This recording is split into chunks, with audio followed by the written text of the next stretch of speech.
మనం జీవితంలో ఎవరితోనైనా స్నేహం చేస్తే దానిని సమర్థవంతంగా నిలుపుకోవాలి.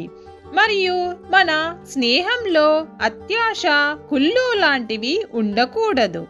అలా ఉండడం వల్ల మనం అప్పుడప్పుడు ఆపదలకు గురికాక తప్పదు. అది ఎలాగో ఈ కథ ద్వారా తెలుసుకుందాం. ఆత్రపడ్డ నక్క.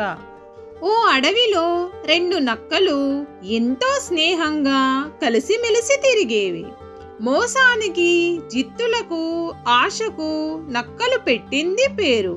ఆ నక్కలు కలిసిమెలిసి తిరుగుతున్నాయి గాని హృదయంలో ఒకదాన్ని చూస్తే ఒకదానికి జుగుప్స.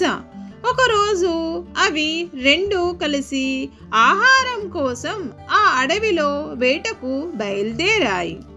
అవి చెట్లు, పుట్టలు, గుట్టలు అంతటా తిరిగి తిరిగి అలసిపోయాయి. కానీ తినడానికి ఏ జంతు మాంసము దొరకనందున ఒక పెద్ద చెట్టు కిందకు చేరి విచారంతో పడుకున్నాయి. వాటికి బాగా ఆకలి వేసి నీరసంగా కళ్ళు మూసుకొని కునుకు తీశాయి. ఆ 2 నక్కల్లో ఒక నక్కకు ఒక శబ్దం వినిపించింది. ఏమిటో అనుకొని తన పక్కనే ఉన్న నక్క వైపు చూసింది. ఆ నక్క బాగా నిద్రపోతోందని గ్రహించి గబుక్కున లేచి ఆ చెట్టు కింద పడ్డ దాని దగ్గరికి పరిగెత్తింది. అదృష్టం! ఏదో ఒక జంతువు ఒక మాంసపు ఎముకను కొమ్మ మీదికి తెచ్చుకొని తింటున్నది. పొరపాటున జారి కింద పడిపోయిందని నక్క గ్రహించింది. ఎముక చుట్టూ ఎర్రని మాంసము చూడగానే పోయే ప్రాణం లేచి వచ్చింది. ఎంత అదృష్టం! ఆకలికి మాంసమున్న ఎముక దొరికిందని ఆత్రంగా నోటితో పట్టుకుంది. దూరంగా ఉన్న మరొక నక్క లేచి పరుగు పరుగున తన దగ్గరికి రావడం చూసింది. అది వస్తే నన్నిక ఈ ఎముకను కొరకనివ్వదని గబుక్కున ఆ ఎముకను మింగింది. మింగేటప్పుడు ఆ ఎముక నక్క నోటికి అడ్డంగా పడింది.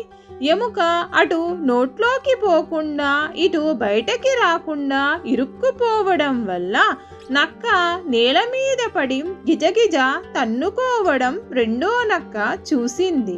2వ నక్కకు ఏం చేయాలో తోచలేదు.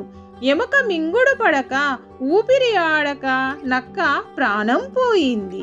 తినేటప్పుడు ఆత్రం పడి కంగారుగా మింగేయడం వల్ల నక్క ప్రాణాలే పోగొట్టుకుంది. నక్క దురాశ, అత్యాశ మరియు తొందరపాటు వల్ల తన ప్రాణాలను పోగొట్టుకుంది. కాబట్టి ప్రతి పనిలోనూ ఆత్రం పనికిరాదు. కొన్ని పనులలో నిదానమే ప్రధానము. మీకు ఈ కథ నచ్చినట్లయితే లైక్ చేయండి, మీ ఫ్రెండ్స్కి షేర్ చేయండి.